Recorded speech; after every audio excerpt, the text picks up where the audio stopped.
بسم اللہ الرحمن الرحیم۔ السلام علیکم ورحمۃ اللہ وبرکاتہ۔ تین چوروں کی عبرت ناک کہانی۔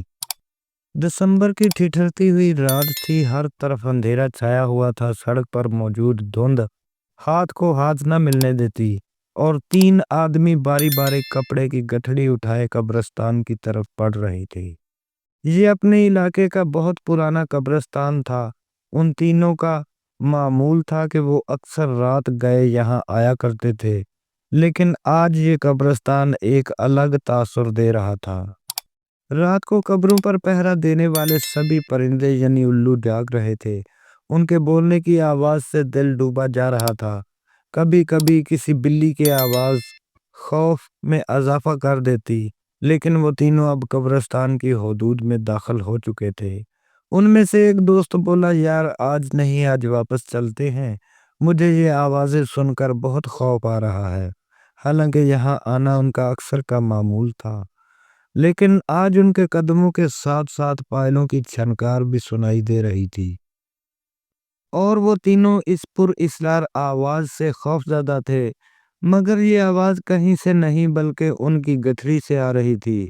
دوسرے دوست نے کہا، ڈرو مت، کیا ہم یہاں پہلی بار آئے ہیں جو تم یوں پریشان ہو رہے ہو؟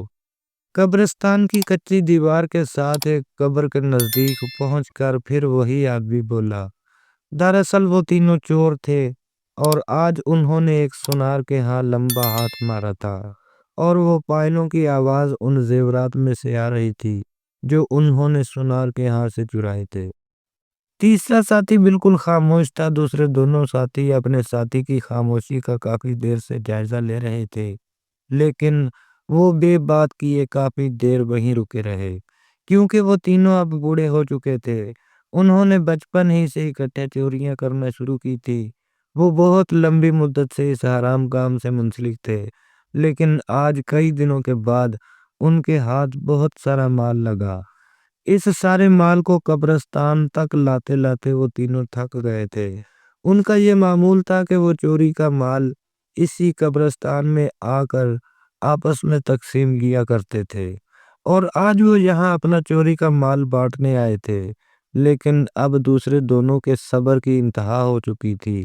انہوں نے اپنے خاموش ساتھی کو مخاطب کیا اور پوچھا، بھائی کیا بات ہے، تم کس سوچ میں گم ہو؟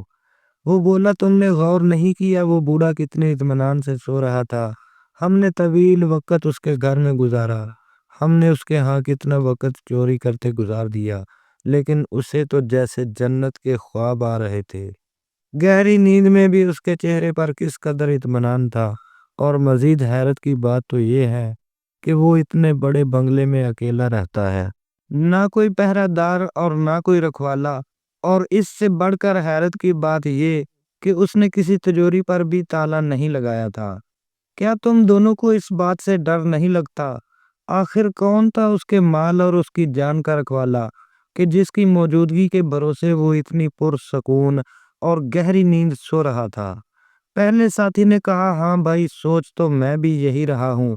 دراصل وہ سونار اپنے علاقے کا سب سے بڑھ کر امیر اور دولت مند آدمی تھا۔ اس کی بہت بڑی سونے چاندی اور زیورات کی دکان تھی۔ نہ جانے کیوں اس نے شادی نہیں کی، اور اب وہ بہت بوڑھا ہو چکا تھا۔ نہ ماں باپ نہ بہن بھائی، وہ اکیلا اس عالی شان بنگلے میں رہتا تھا۔ ان تینوں نے سوچا کہ کہاں لے جائے گا یہ بوڑھا سونار اتنا پیسہ کما کر، آج اس کے مال سے اپنا حصہ وصول کرتے ہیں، اور اسی مقصد کے پیش نظر وہ اس کے بنگلے میں چوری کر کے اس کی تجوریوں میں سے سارا زیور لوٹ کر اپنے ہمیشہ والے اڈے پر ٹھیک رات کے تیسرے پہر موجود تھے، یعنی قبرستان میں۔ دوسرے ساتھی نے کہا، چلو بھائی جلدی کرو، مال بہت زیادہ ہے، بانٹنے میں وقت لگے گا، کہیں فجر کی اذان نہ ہو جائے، ورنہ آج تو لینے کے دینے پڑ جائیں گے۔ یہ کہتے ہوئے وہ زیورات والی گٹھڑی کی جانب بڑھا، لیکن اس کو ایسا لگا کہ گٹھڑی اپنے آپ ہی پیچھے کی طرف سرک رہی ہے۔ وہ اس منظر کو اندھیرے اور دھند کا کمال سمجھ کر آگے بڑھا تو اچانک نزدیک ہی پیڑ کے پیچھے سے انہیں کسی کے چلنے کی سرسراہٹ کی آواز سنائی دی۔ وہ تینوں چونک پڑے۔ تعجب اس بات پر ہوا کہ اس وقت وہاں سے دھند بھی ایسے غائب ہو گئی تھی جیسے کبھی تھی ہی نہیں، اور وہ درخت انہیں صاف دکھائی دے رہا تھا اور قدموں کی آواز مسلسل سنائی دے رہی تھی، لیکن وہاں تھا کون؟ کوئی بھی تو نہیں تھا۔ وہ تینوں یہ سب بھول گئے اور آج ان تینوں پر خوف نے اپنا داغ جما لیا تھا۔ کون ہے؟ پہلے ساتھی کی لرزتی ہوئی آواز بلند ہوئی۔ اس کے پوچھتے ہی وہاں سے ایک سرد ہوا کا جھونکا ایسے آیا جیسے کسی نے طویل سانس لے کر ان کو اپنی موجودگی کا احساس دلایا ہو۔ کوئی دکھائی تو نہیں دے رہا تھا، لیکن ایک عجیب سی کیفیت تھی۔ ایسا محسوس ہو رہا تھا جیسے ان کے سامنے کوئی بیٹھا ہو۔ وہ تینوں ڈر کے ایک دم کھڑے ہو گئے اور انہیں کھڑے ہوتے ہوئے یوں محسوس ہوا جیسے ان کی ٹانگوں سے جان نکل گئی ہو۔ اتنے میں ایک بہت لمبا سایہ درخت کی اور سے نمودار ہوا جو ان کی جانب بڑھ رہا تھا۔ اس کا قد تقریباً 8 فٹ کے قریب تھا۔ اس کا چہرہ دیکھنے کی سکت تو ان میں نہ تھی، لیکن اس خوفناک منظر سے ان کے کلیجے منہ کو آنے لگے۔ پچھلے کئی سالوں سے وہ لوگ چوری کا مال لے کر اسی قبرستان میں رات کے تیسرے پہر آیا کرتے تھے۔ پہلے تو کبھی ایسا نہیں ہوا تھا۔ وہ سایہ جو ہی ان کے قریب پہنچا، تینوں نے خوف کے مارے اپنی آنکھیں بند کر لی اور سایہ اسی جھروکے میں غائب ہو گیا۔ ساتھ ہی انہیں اپنی بند آنکھوں کے سامنے تیز روشنی کا احساس ہوا۔ ان تینوں نے آنکھیں کھول دیں تو یہ روشنی واقعی ان کے سامنے اسی درخت کی جڑ سے ابھر رہی تھی۔ پھر کیا دیکھتے ہیں کہ ایک نورانی صورت والے بزرگ درخت کے ساتھ ٹیک لگائے بیٹھے ہیں۔ ان تینوں میں بولنے کی ہمت تو نہ رہی تھی، لیکن وہ یہ سارا منظر حیرت اور خوف سے دیکھ رہے تھے۔ اتنے میں بزرگ بولے، آج تم نے یہ مال چوری کر کے اچھا نہیں کیا۔ جس نیک انسان کا مال تم نے چرایا ہے وہ اللہ تبارک و تعالیٰ کا بہت عزیز بندہ ہے۔ تم تینوں نہیں جانتے کہ اس کے گھر اور اس کے مال پر پہرا کیوں نہیں تھا، کیوں وہ بوڑھا نیک آدمی اتنے اطمینان سے سو رہا تھا؟ کیونکہ اس کے مال کا محافظ و نگہبان خود اللہ تبارک و تعالیٰ ہے۔ دراصل وہ سونار جو بھی کماتا ہے اس میں سے برابر زکوٰۃ کی ادائیگی کرتا ہے، اور اپنے حصے کے مال سے وہ غرباء اور مساکین کی دل کھول کر مدد کرتا ہے، بیواؤں کا خرچ اٹھاتا ہے۔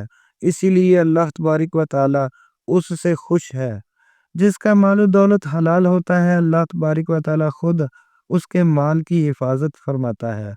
آج تک تم تینوں نے جتنے لوگوں کا مال لوٹا وہ سب ناپاک تھا، نہ وہ زکوٰۃ دیتے تھے اور نہ غریبوں کی مدد کرتے تھے، تو پس ان کے مال کا وہ حصہ تم لوگوں کے ذریعے ان کے مال سے نکل جاتا تھا۔